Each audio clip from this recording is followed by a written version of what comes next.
Olá! Uma das formas mais utilizadas pelas grandes empresas e pessoas muito ricas para burlar o pagamento de impostos no Brasil e no mundo todo é o envio de dinheiro para paraísos fiscais. Nesses lugares, os impostos são muito baixos ou inexistentes e o sigilo bancário é absoluto. Os paraísos fiscais são o tema da agenda econômica de hoje, que está começando. Os Panama Papers, nome como ficaram conhecidos milhares de documentos de um escritório de advogados panamenhos divulgados no começo do ano, mostraram que existe uma rede mundial de bancos, empresas, escritórios de advocacias e países dedicados a acolher sonegadores fiscais de todo o mundo e a legalizar dinheiro oriundo de atividades criminosas.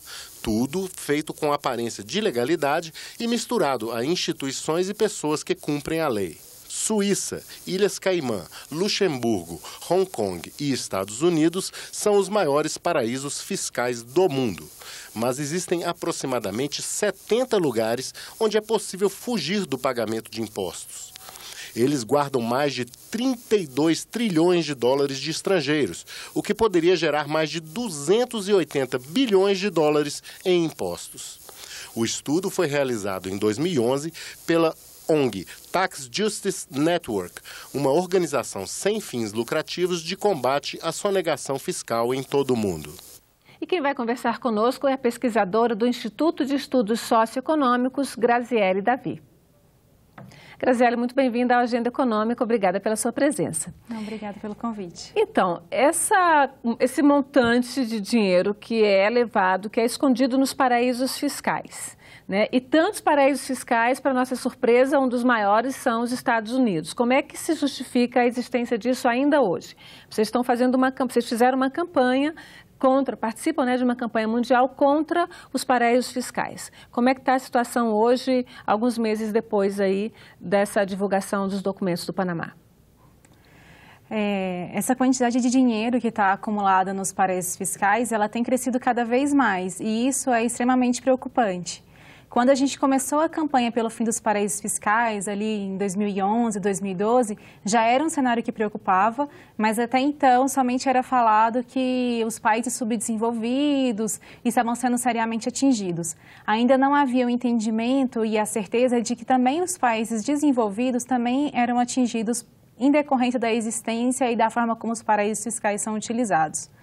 Com os recentes vazamentos de informações, como o LuxLeaks, Panama Papers, foi percebido então que os países desenvolvidos também são prejudicados pela existência dos paraísos fiscais. Inclusive, muitos deles, apesar de também serem países onde é considerado um paraíso fiscal, como é os Estados Unidos, eles também estão sofrendo as consequências da sua existência. Então, isso foi a grande surpresa, porque assim, a Suíça foi criada para isso mesmo, Luxemburgo vive também dessa facilidade de recebimento de dinheiros não lícitos, uma parte deles no mundo inteiro. Mas os Estados Unidos combatem esse tipo de crime, né?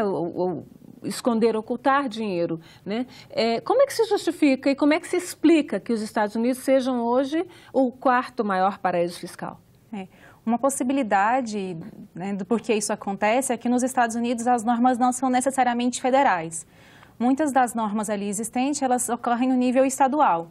Então, a gente tem alguns países que funcionam como paraísos fiscais e outros onde as normas são um pouco mais rígidas e evitam isso. Estados lá, no caso. Desculpa, exatamente, são os estados dentro dos Estados Unidos. Então, a gente tem, por exemplo, o caso de Delaware, que é bastante enigmático, porque em Delaware existe um endereço que é utilizado por várias empresas, principalmente grandes transnacionais, que usam o mesmo endereço, dizendo que ali é uma sede de sua empresa.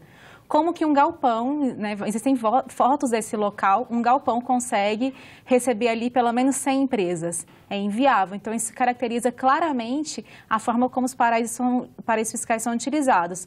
Não apenas como uma filial da subsidiária, mas como um mecanismo para concentração e evitar concentração de renda e evitar pagamento de tributos nos países onde, de fato, a riqueza é gerada pelas transnacionais. Quando a gente fala de paraíso fiscal, a gente pensa em dinheiro fruto de ações ilegais, né? Contrabando, crimes, sendo depositados como uma forma de esconder. Mas não é essa a principal forma ou a principal origem dos recursos que existem hoje nos paraísos fiscais, né? Isso, exatamente. É uma surpresa descobrir isso. A gente sempre imaginava que os paraísos fiscais estavam sendo utilizados somente para um fluxo financeiro ilícito, mas os últimos estudos realizados pela GFI, que é uma ONG internacional, cujo diretor trabalhou no FMI, eles observaram que 80% do dinheiro que se encontra hoje nos paraísos fiscais, eles não são decorrentes desse tipo de condutas ilegais, como o tráfico de drogas, de armas, de pessoas, inclusive, mas sim pelas manobras comerciais inadequadas. Então, um exemplo disso, eu vou falar de uma nacional, que já que a gente está no Brasil, né, é a Vale, por exemplo.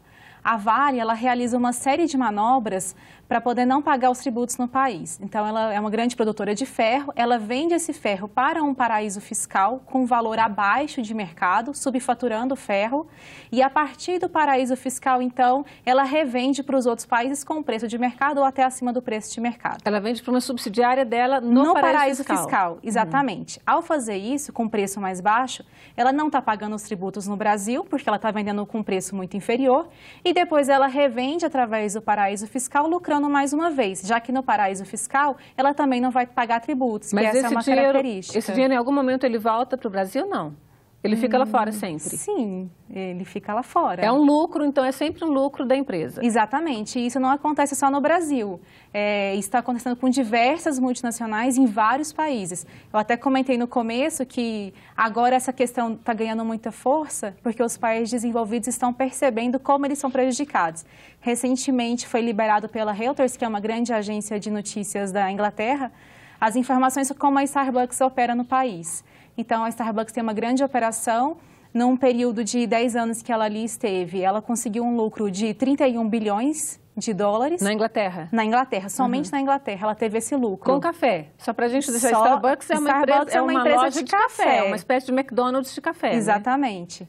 E ela teve um lucro, só lucro mesmo, de 31 bilhões de dólares. Só que ela só pagou 0,3% de tributos em cima desse lucro. Qual seria o percentual de tributo real? Na Inglaterra é muito alto, né? Sim, sobre o lucro, normalmente eles chegam a tributar pelo menos uns 20%. Então, eles só chegaram a pagar 0,3% de tributo, o que gerou uma revolta imensa na sociedade inglesa, porque eles pagam seus tributos. Por que aquela multinacional, com um lucro tão alto, não estava pagando? Então, se interessaram pelo assunto e foram tentar descobrir como que eles faziam essa manobra. E perceberam, então, que a Starbucks ela fazia um jogo duplo. Para os investidores da empresa, eles diziam que tinham alto lucro. E para os países nacionais, como é o caso da Inglaterra, diziam que não tinham lucro nenhum. Onde eles operavam. Que é exatamente onde eles operam. Então, onde eles geram a riqueza, eles dizem que não tem lucro, mandam tudo para os paraísos fiscais, aonde sim eles fazem o seu cálculo de lucro para poder informar os investidores. Essas manobras, só para a gente deixar bem claro, elas não são ilegais. Não. Porque elas estão de acordo com a lei local, a lei de cada país. Não apenas a lei local, como a ausência de uma lei internacional, que aliás é uma grande questão. A gente teve nos últimos anos, especialmente ali a partir da década de 50, uma grande globalização. Cada vez mais as empresas estão se globalizando, a economia está cada vez mais globalizada. Mas o sistema tributário internacional não se atualizou ou ainda está em processo de atualização e de regulamentação. Com isso, as empresas estão livres para atuarem e realizarem seus planejamentos tributários de uma forma cada vez mais agressiva. E é isso que elas têm feito, elas têm se aproveitado das brechas ilegais. Então, apesar de não estarem fazendo ações que são ilegais, estão tomando diversas ações que são imorais, que é esse caso. Você citou uma empresa da área de mineração e uma outra da área de alimentos, né? Isso. Quais são as áreas que você tem o maior desvio? Vocês têm um mapeamento de quais são as áreas que mais desviam recursos, impostos? Tem um estudo da Tax Justice Network, em que ela apresenta que no Brasil, os 5 grupos que mais sonegam e que mais evadem recursos são a mineração, que é o que a gente já citou, a farmacêutica, a automotiva, comunicações e transporte. Então, são essas áreas as principais e a gente vivencia isso aqui no Brasil também. Agora, por incrível que pareça, são algumas das áreas que mais têm subsídios do governo. Mineração tem subsídio, comunicação são em geral, né, pelo menos emissoras de rádio e TV, são concessões públicas. Indústria farmacêutica tem subsídio na venda de medicamentos direto. Não tem como travar isso aí? Não existem métodos do governo brasileiro travar isso? São duas coisas que eles se aproveitam, se utilizam para cada vez concentrarem mais recursos e mandarem para fora, para esses paraísos fiscais, onde eles mantêm essa concentração imensa de recursos, né? Com relação às renúncias tributárias, eu acredito, não só eu, né, na verdade, vários economistas, estudiosos, cientistas políticos avaliam que essa foi, inclusive, uma das principais políticas que prejudicaram o atual governo ao abrir mão de tantos recursos, principalmente a partir de 2010, sendo que a gente vinha de um cenário de uma crise econômica global.